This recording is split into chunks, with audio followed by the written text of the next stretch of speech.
Allez, on la refait pour la vidéo. Donc, je m'appelle Laurent Aspo. Je travaille dans une société de services qui s'appelle Infotel. Rien à voir avec Android. Et je me suis intéressé à Android dernièrement pour l'aspect domotique et objets connectés.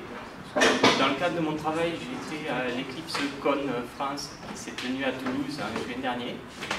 Et donc, du coup, j'ai complété dans les formations qui étaient proposées dans des conférences de EclipseCon, il y avait donc des conférences sur l'Internet des objets, sur des trafics avec des Raspberry Pi, enfin voilà, un peu d'amusement aussi, qui changeait un petit peu de Eclipse et de l'environnement Eclipse. Partant de là, donc je suis en cours d'achat d'un appartement pour le récit, et donc du coup je m'intéresse aussi à la domotique. Voilà. Donc qu'est-ce qu'on trouve dans la domotique? De nombreux protocoles. Voilà. Il y a beaucoup d'historique, puisque ça existe depuis plus de 20 ans, facilement. Et donc au départ, c'est beaucoup d'automatisme dit à courant faible, c'est-à-dire qu'on rajoute des fils en plus dans nos prises électriques pour faire passer des signaux équivalents à des ports série. Voilà, donc on a notamment le OneWire qui est indiqué sur la fin, qui est assez récent, qui dit on fait passer les infos que sur un seul fil, et puis le premier qui arrive, c'est le premier servi.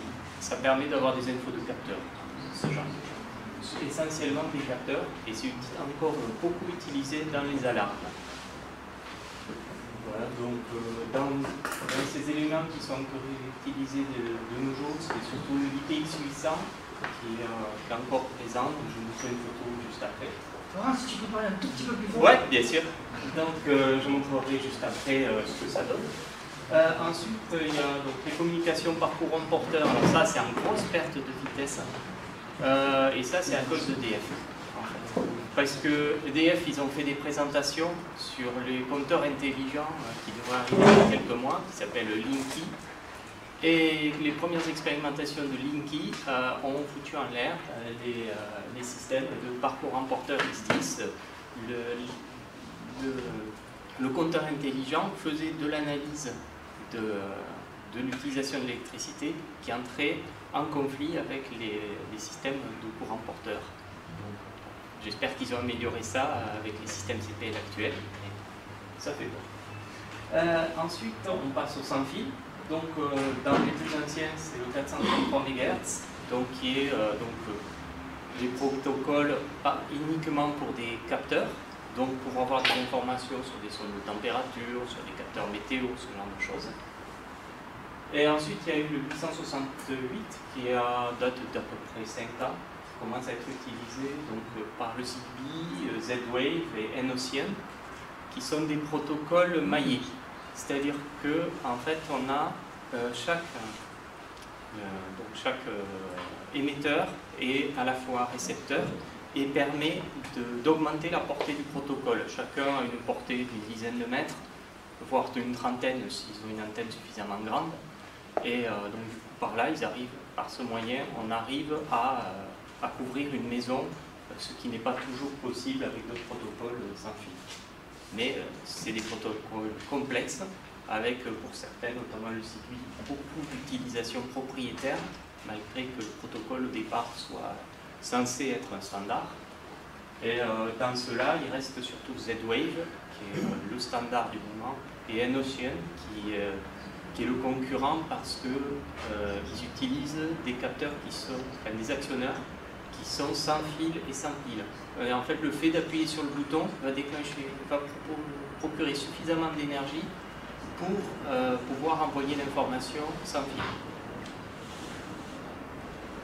Voilà, enfin, on retombe sur le Wi-Fi, qui est de plus en plus utilisé par tout ce qui est thermostat, les petits objets communicants qu'on a, les ampoules Philips, ce genre de choses.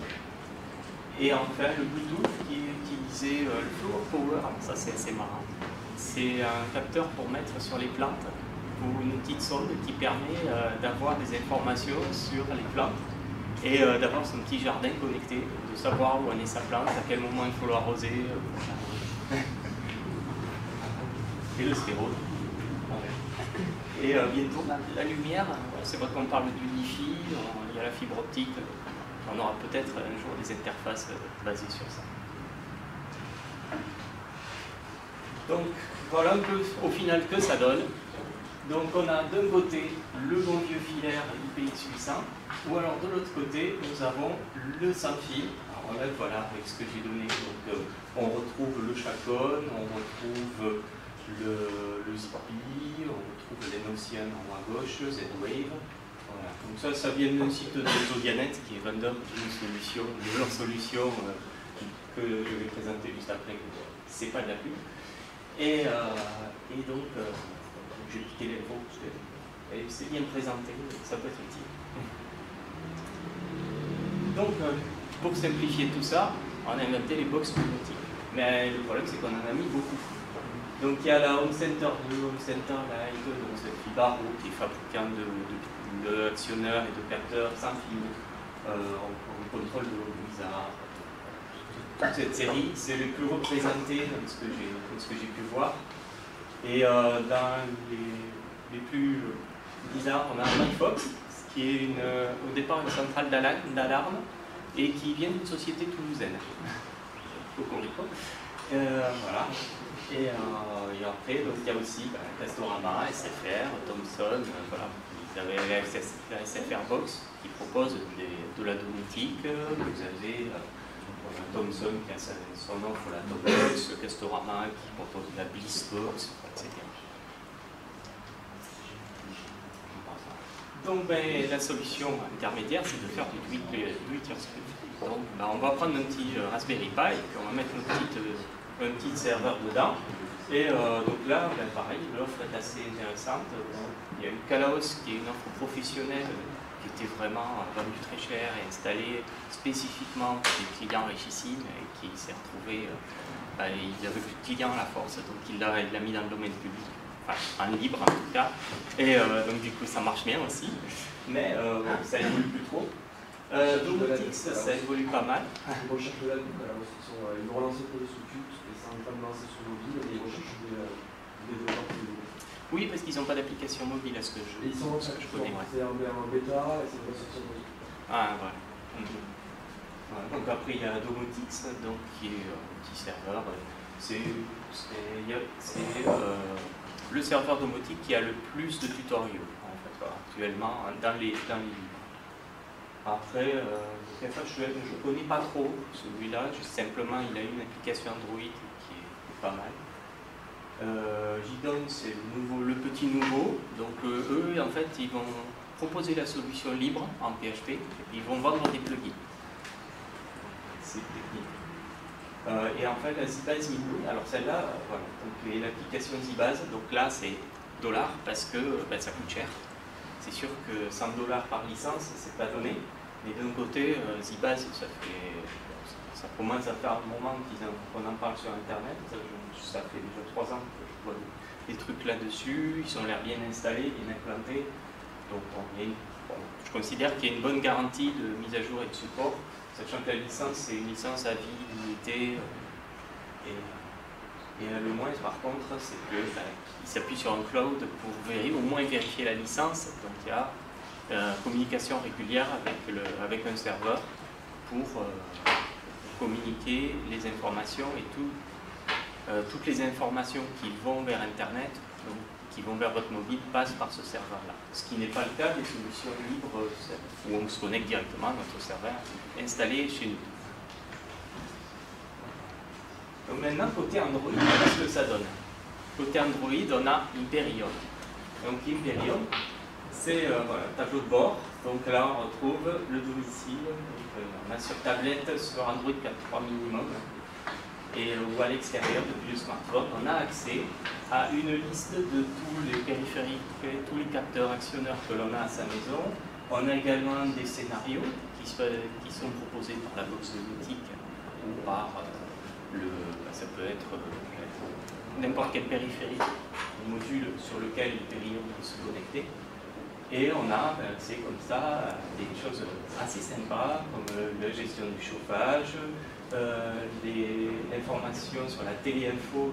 La téléinfo, pour vous dire rapidement, c'est une possibilité qu'EDF donne surtout les compteurs récents, il y a des petites bornes en bas du compteur sur lesquelles on peut se brancher pour obtenir les informations sur la consommation en temps réel, avec des informations sur le fait de savoir si on a un tarif heure creuse ou heure pleine. Donc très utile pour analyser en détail la consommation électrique de chez soi.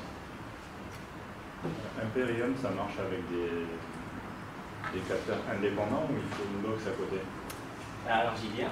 C'est justement, non, ça marche avec des capteurs indépendants et avec des box. Donc il y a les capteurs indépendants comme les sondes, les stations, les lampes Philips, les ampoules Philips. Mais ça c'est quand on est chez soi, puisque du coup on n'a pas de passerelle pour pouvoir aller vers Internet. Et par contre après on a les box domotiques et également les solutions libres comme Domotix qui lui, la Domotix, comme ils ne sont pas dans la liste directement, en fait ils se trouvent dans Hyperium Standard System.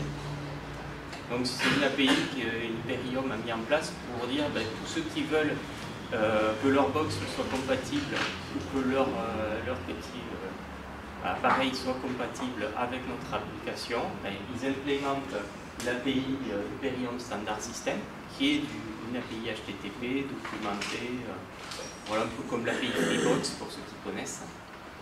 Et donc du coup on a moyen d'étendre cette application pour supporter à peu près tout ce qu'on a à la maison.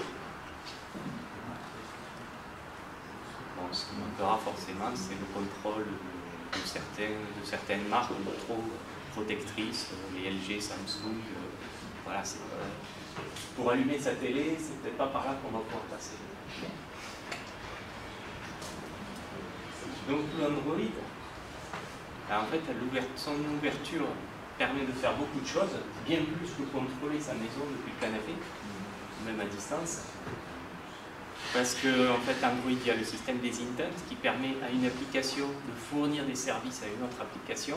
C'est ce qui permet, quand on partage une photo vers Facebook, vers un mail, Google+, etc., d'avoir une liste de possibilités de partage, notamment ce genre de choses. Et donc du coup, on a une application qui s'appelle Tasker, qui permet de contrôler son téléphone et d'avoir à partir de contraintes, de contexte donné au niveau de son téléphone, du système, voire du réseau, de pouvoir envoyer ces informations et donc activer l'alarme quand tout le monde est parti. On met sur les téléphones Tasker et on lui dit quand la géolocalisation du téléphone par le réseau dépasse 500 mètres, tu dis que tu es parti de la maison. Donc voilà, à partir du moment où tous ceux qui ont leur téléphone ne sont plus à la maison, on peut dire on peut activer l'alarme si elle n'est pas activée. C'est une sorte c'est un moyen d'éviter les équipes. C'est toujours maintenu, Tasker? Parce que c'est une vieille app sur Ouais, c'est encore maintenu. Ouais, il y a toujours des. De toute façon, ça évolue au moins avec des plugins, puisqu'il y a d'autres applications qui proposent des plugins et j'ai vu des mises à jour dessus dernièrement. Je pense que ça va tenir encore. Et ce qui est le plus intéressant de Tasker, c'est parce que l'inconvénient de Tasker, c'est quand même qu'elle demande énormément de droits, puisqu'elle doit avoir accès à tout. Donc ça peut faire un peu peur. Donc, transformer un vieux smartphone en passerelle SMS, c'est une solution qui peut être sympathique. Et du coup, la box domotique, elle envoie des informations à une application, le serveur HTTP, j'avais vu un exemple comme ça. Et le serveur HTTP donc, fournit un événement à Tasker. Et Tasker peut envoyer du coup, le SMS. Donc, ça fait une passerelle pour les box domotiques, sauf si vous êtes chez Free. Ou chez Free Mobile, ils ont mis en place un petit service où vous pouvez appeler une URL et ça envoie un SMS. Mais sinon, ça peut être pratique. Un bon exemple de tâche, on a, durant l'exécution d'une application ou d'un service, on peut couper le Wi-Fi, activer le Wi-Fi, faire des choses comme ça. Sur réception d'un SMS ou d'un mail, par rapport au niveau de batterie ou selon une variable qui est proposée par un plugin. Donc là, Là, ça devient très généraliste. Du coup. Par contre, qui dit généraliste dit aussi assez compliqué à mettre en place. L'interface est assez moche. Donc du coup, c'est vrai que ça donne pas trop envie au départ de vraiment se lancer. Et pour ça, il y a eu If This Then That qui reprend un tout petit peu des possibilités de Tasker au niveau Android et qui permet d'avoir toute cette série de contraintes, donc d'aller chercher des infos un peu partout. Et si une des possibilités proposées est validée, on peut faire une action. Pareil, envoyer un mail, un SMS, contacter une box, par exemple. Et parmi les box domotiques, on retrouve notamment MyFox, qui est un des premiers à avoir fait ça, à s'être rendu compatible avec ce service. Par contre, l'inconvénient, c'est que pour envoyer, il a besoin d'accéder à Internet et de se baser sur un service en ligne. Voilà, donc pour aller plus loin là-dedans, on peut retrouver donc, quelques liens intéressants sur Imperium. Donc on peut personnaliser l'interface. On a une interface pour tablette. On peut mettre afficher une page web dans la partie tablette. On fait une petite interface pour une tablette qu'on met à la maison. Voilà, on peut utiliser son API pour faire une télécommande pour une BMC. Pareil au niveau de l'appli tablette, on peut faire des appels HTTP. Voilà, c'est vraiment cool. Et la partie Domotics, c'est ce que je disais, c'est le plugin pour Domotics qui permet à Imperium d'accéder aux infos de Domotics.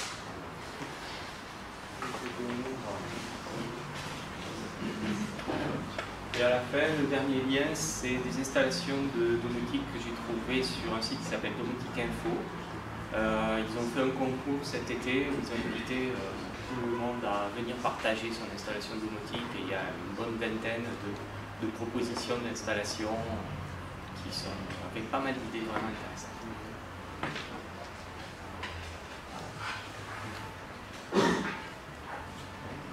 Bon, merci déjà pour cette partie-là. Et je vous propose une partie bonus. Je pense que vous l'attendez tous.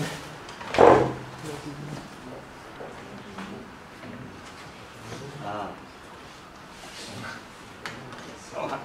Donc je ne sais pas si certains d'entre vous connaissent, voyons, qui connaît parmi ici. Voilà. Voilà, donc c'est une boule télécommandée donc, qui contient un petit moteur qui permet à la base, on voit ici dessus, de rester parallèle au sol. Et donc du coup, on la pose par terre. Tu peux peut-être le faire sur le... Je vais essayer sur la table peut-être. Sur la table, ouais, parce que là, on va essayer, je vais mettre doucement.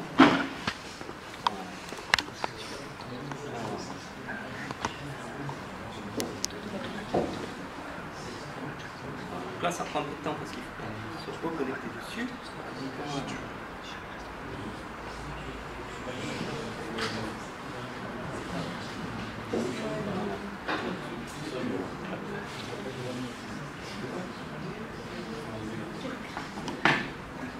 Voilà, donc ça c'est un exemple d'objet qui peut se connecter au téléphone et donc non seulement on peut le contrôler, mais il peut fournir des informations également. C'est-à-dire que ça marche aussi dans l'autre sens, c'est-à-dire que si je bouge la boule, le téléphone reçoit l'information sur la position de la boule dans son repère. Elle va tomber. Je prends les paris. Elle va tomber. Non, ça va aller. Je vais y aller doucement, ne vous inquiétez pas. Voilà. Ici Vincent, en direct de Faut que je la dévisse pour l'avoir en point, ça va être un peu compliqué là. Oh, c'est bon. Non, ça va. Non, mais Gilbert Rich, tu tombes sur le côté, t'as pas bougé.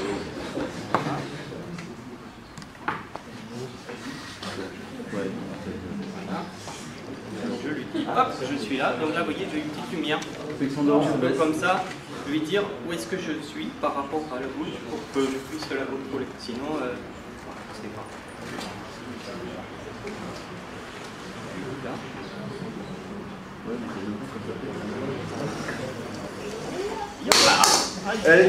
Forcément, j'aurais dû faire ici en fait. Elle est cassée. Voilà.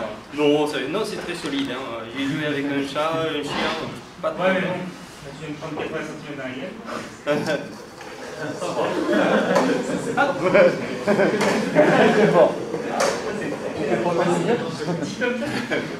Voilà ce genre de truc. Et là, vous voyez, j'ai utilisé une application, en fait, je dessinais le chemin sur la tablette. Ah ouais. Voilà. Qu'est-ce que tu appelles les basics?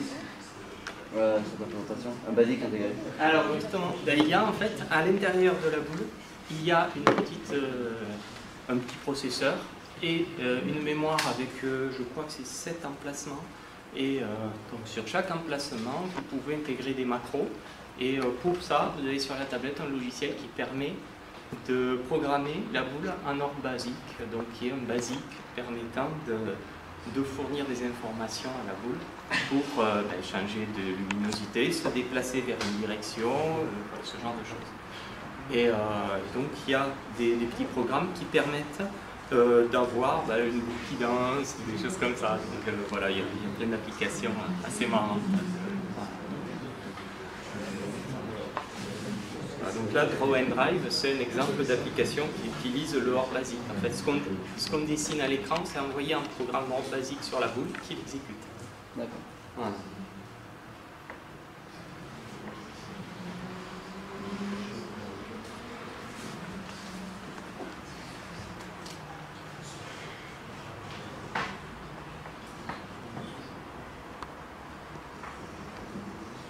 Vous voyez ?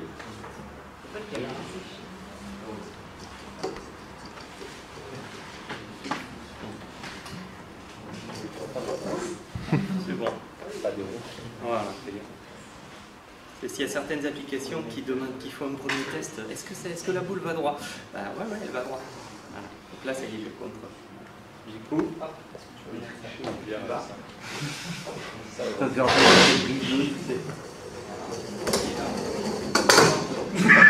Voilà. Elle tombe. Il en faudrait une vachement plus grosse, ça, je pense. Voilà. Donc, merci.